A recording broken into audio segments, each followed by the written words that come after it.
দক্ষিণ সিটির নগর ভবনে আন্দোলনকারীদের উপর হামলার ঘটনায় স্থানীয় সরকার উপদেষ্টা আসিফ মাহমুদের সংশ্লিষ্টতা রয়েছে বলে অভিযোগ করেছেন বিএনপি নেতা ইশরাক হোসেন।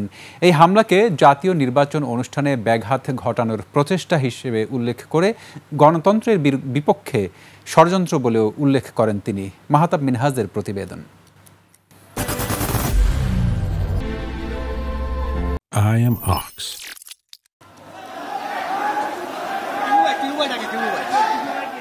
বিএনপি নেতা ইশরাক হোসেনকে মেয়রের দায়িত্ব বুঝিয়ে দেওয়ার দাবিতে নগর ভবনে চলমান আন্দোলনে হঠাৎ করেই ঘটে এই হামলা। এতে আহত হন বেশ কয়েকজন।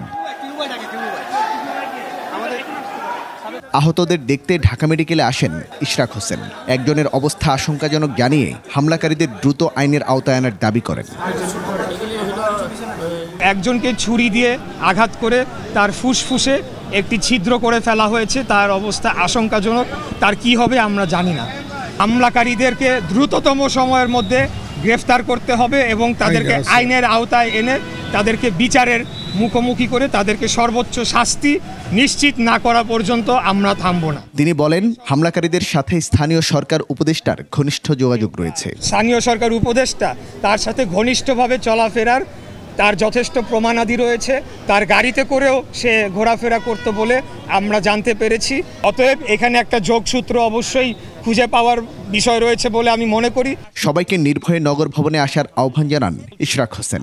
জনগণকে আশ্বস্ত করতে চাই, আপনারা নির্ভয়ে নির্বিঘ্নে নগর ভবনে আসবেন। মাহতাব মিনহাজ, 21 টেলিভিশন, ঢাকা।